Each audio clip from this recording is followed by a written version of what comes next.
英語聞き流し10分間、名作リスニング、英語テキストと MP3 ダウンロード、その他の物語は、ホームページよりご利用いただけます。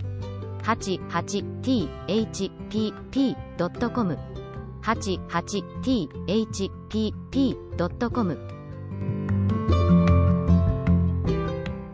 The Snow Queen. First story. Which treats of a mirror and of the splinters. Now then, let us begin. When we are at the end of the story, we shall know more than we know now, but to begin. Once upon a time there was a wicked sprite, indeed he was the most mischievous of all sprites. One day he was in a very good humor, for he had made a mirror with the power of causing all that was good and beautiful when it was reflected therein, to look poor and mean, but that which was good for nothing and looked ugly was shown magnified and increased in ugliness. In this mirror the most beautiful landscapes looked like boiled spinach, and the best persons were turned into frights, or appeared to stand on their heads. Their faces were so distorted that they were not to be recognized, and if anyone had a mole, you might be sure that it would be magnified and spread over both nose and mouth. "That's glorious fun," said the sprite. If a good thought passed through a man's mind, then a grin was seen in the mirror, and the sprite laughed heartily at his clever discovery. All the little sprites who went to his school, for he kept a sprite school, told each other that a miracle had happened, and that now only, as they thought, it would be possible to see how the world really looked. They ran about with the mirror, and at last there was not a land or a person who was not represented distorted in the mirror. So then they thought they would fly up to the sky, and have a joke there. The higher they flew with the mirror, the more terribly it grinned, they could hardly hold it fast. Higher and higher still they flew, nearer and nearer to the stars, when suddenly the mirror shook so terribly with grinning, that it flew out of their hands and fell to the earth, where it was dashed in 100,000,000 and more pieces. And now it worked much more evil than before, for some of these pieces were hardly so large as a grain of sand, and they flew about in the wide world, and when they got into people's eyes, there they stayed, and then people saw everything perverted, or only had an eye for that which was evil. This happened because the very smallest bit had the same power which the whole mirror had possessed. Some persons even got a splinter in their heart, and then it made one shudder, for their heart became like a lump of ice. Some of the broken pieces were so large that they were used for window panes, through which one could not see one's friends. Other pieces were put in spectacles, and that was a sad affair when people put on their glasses to see well and rightly. Then the wicked sprite laughed till he almost choked, for all this tickled his fancy. The fine splinter still flew about in the air, and now we shall hear what happened next. Second story. A little boy and a little girl. In a large town, where there are so many houses, and so many people, that there is no roof left for everybody to have a little garden, and where, on this account, most persons are obliged to content themselves with flowers in pots, there lived two little children, who had a garden somewhat larger than a flower pot. They were not brother and sister, but they cared for each other as much as if they were. Their parents lived exactly opposite. They inhabited two garrets, and where the roof of the one house joined that of the other, and the gutter ran along the extreme end of it, there was to each house a small window. One needed only to step over the gutter to get from one window to the other. The children's parents had large wooden boxes there, in which vegetables for the kitchen were planted, and little rose trees besides. There was a rose in each box, and they grew splendidly. They now thought of placing the boxes across the gutter, so that they nearly reached from one window to the other, and looked just like two walls of flowers. The tendrils of the peas hung down over the boxes, and the rose trees shot up long branches, twined round the windows, and then bent towards each other. It was almost like a triumphant arch of foliage and flowers. The boxes were very high, and the children knew that they must not creep over them, so they often obtained permission to get out of the windows to each other, and to sit on their little stools among the roses, where they could play delightfully. In winter there was an end of this pleasure. The windows were often frozen over, but then they heated copper farthings on the stove, and laid the hot farthing on the window pane, and then they had a capital peephole, quite nicely rounded, and out of each peeped a gentle friendly eye. It was the little boy and the little girl who were looking out. His name was Kay, hers was Gerda. In summer, with one jump, they could get to each other, but in winter they were obliged first to go down the long stairs, and then up the long stairs again, and out of doors there was quite a snowstorm. "It is the white bees that are swarming," said Kay's old grandmother. "Do the white bees choose a queen?"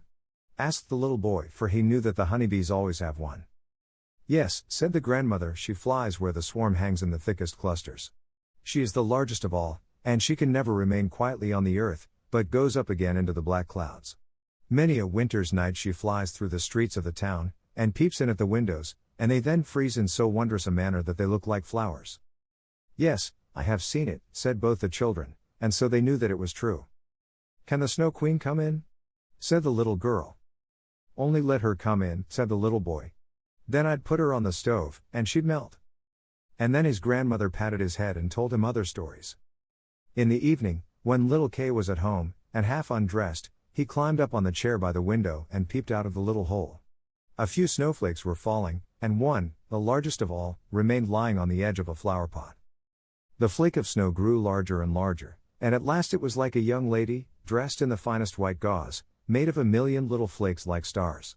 She was so beautiful and delicate, but she was of ice, of dazzling, sparkling ice, yet she lived, her eyes gazed fixedly, like two stars, but there was neither quiet nor repose in them. She nodded towards the window, and beckoned with her hand. The little boy was frightened and jumped down from the chair. It seemed to him as if, at the same moment, a large bird flew past the window. The next day it was a sharp frost, and then the spring came, the sun shone, the green leaves appeared, the swallows built their nests, the windows were opened, and the little children again sat in their pretty garden, high up on the leads at the top of the house. That summer the roses flowered in unwonted beauty. The little girl had learned a hymn, in which there was something about roses, and then she thought of her own flowers, and she sang the verse to the little boy, who then sang it with her.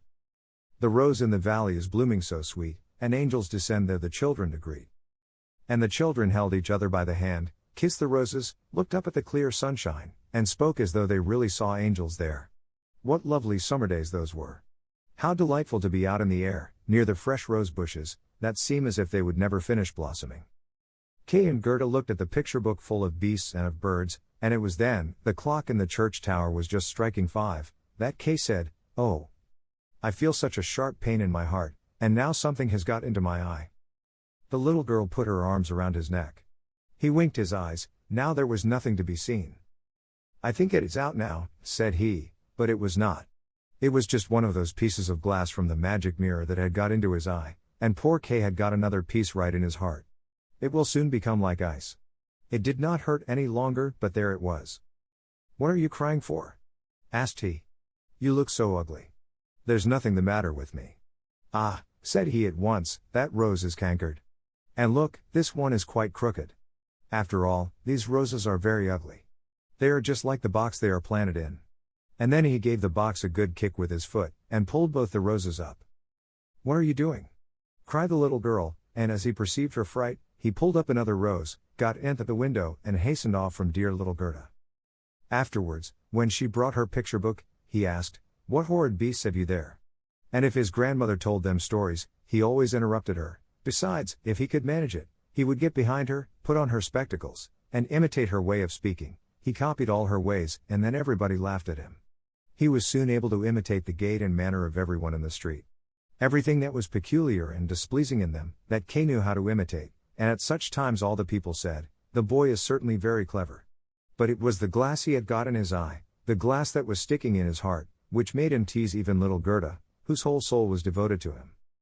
His games now were quite different to what they had formerly been, they were so very knowing. One winter's day, when the flakes of snow were flying about, he spread the skirts of his blue coat, and caught the snow as it fell. "Look through this glass, Gerda," said he. And every flake seemed larger and appeared like a magnificent flower, or beautiful star. It was splendid to look at. "Look, how clever," said Kay. "That's much more interesting than real flowers.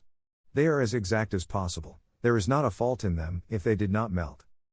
It was not long after this, that Kay came one day with large gloves on, and his little sledge at his back, and bawled right into Gerda's ears, "I have permission to go out into the square where the others are playing," and off he was in a moment. There, in the marketplace, some of the boldest of the boys used to tie their sledges to the carts as they passed by, and so they were pulled along, and got a good ride. It was so capital. Just as they were in the very height of their amusement, a large sledge passed by. It was painted quite white, and there was someone in it wrapped up in a rough white mantle of fur, with a rough white fur cap on his head. The sledge drove round the square twice, and Kay tied on his sledge as quickly as he could, and off he drove with it. On they went quicker and quicker into the next street, and the person who drove turned round to Kay, and nodded to him in a friendly manner, just as if they knew each other. Every time he was going to untie his sledge, the person nodded to him, and then Kay sat quiet, and so on they went till they came outside the gates of the town. Then the snow began to fall so thickly that the little boy could not see an arm's length before him, but still on he went, when suddenly he let go the string he held in his hand in order to get loose from the sledge, but it was of no use. Still the little vehicle rushed on with the quickness of the wind. He then cried as loud as he could, but no one heard him. The snow drifted and the sledge flew on, and sometimes it gave a jerk as though they were driving over hedges and ditches. He was quite frightened, and he tried to repeat the Lord's Prayer, but all he could do, he was only able to remember the multiplication table. The snowflakes grew larger and larger, till at last they looked just like great white fowls. Suddenly they flew on one side, the large sledge stopped, and the person who drove rose up. It was a lady, her cloak and cap were of snow. She was tall and of slender figure, and of a dazzling whiteness. It was the Snow Queen. "We have traveled fast," said she, "but it is freezingly cold. Come under my bearskin." And she put him in the sledge beside her, wrapped the fur round him, and he felt as though he were sinking in a snow wreath. "Are you still cold?"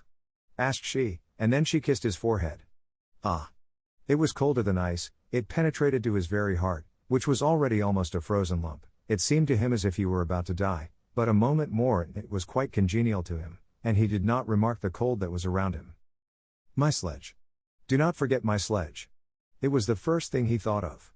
It was there tied to one of the white chickens, who flew along with it on his back behind the large sledge. The Snow Queen kissed Kay once more, and then he forgot little Gerda, grandmother, and all whom he had left at his home. "Now you will have no more kisses," said she, "or else I should kiss you to death." Kay looked at her. She was very beautiful, a more clever or a more lovely countenance he could not fancy to himself, and she no longer appeared of ice as before, when she sat outside the window and beckoned to him. In his eyes she was perfect, he did not fear her at all, and told her that he could calculate in his head and with fractions, even, that he knew the number of square miles there were in the different countries, and how many inhabitants they contained, and she smiled while he spoke. It then seemed to him as if what he knew was not enough, and he looked upwards in the large huge empty space above him, and on she flew with him, flew high over the black clouds, while the storm moaned and whistled as though it were singing some old tune. On they flew over woods and lakes, over seas and many lands, and beneath them the chilling storm rushed fast, the wolves howled, the snow crackled, above them flew large screaming crows, but higher up appeared the moon, quite large and bright, and it was on it that Kay gazed during the long, long winter's night, while by day he slept at the feet of the Snow Queen. Third story. Of the flower garden at the old woman's who understood witchcraft. But what became of little Gerda when Kay did not return? Where could he be? Nobody knew, nobody could give any intelligence. All the boys knew was, that they had seen him tie his sledge to another large and splendid one, which drove down the street and out of the town. Nobody knew where he was, many sad tears were shed, and little Gerda wept long and bitterly. At last she said he must be dead, that he had been drowned in the river which flowed close to the town. Oh! Those were very long and dismal winter evenings. At last spring came, with its warm sunshine. "Kay is dead and gone," said little Gerda. "That I don't believe," said the sunshine. "Kay is dead and gone," said she to the swallows. "That I don't believe," said they, and at last little Gerda did not think so any longer either. "I'll put on my red shoes," said she, one morning, "Kay has never seen them, and then I'll go down to the river and ask there." It was quite early, she kissed her old grandmother, who was still asleep, put on her red shoes, and went alone to the river. "Is it true that you have taken my little playfellow? I will make you a present of my red shoes, if you will give him back to me." 英語聞き流し10分間、名作リスニング。英語テキストと MP3 ダウンロード、その他の物語は、ホームページよりご利用いただけます。88thpp.com 88thpp.com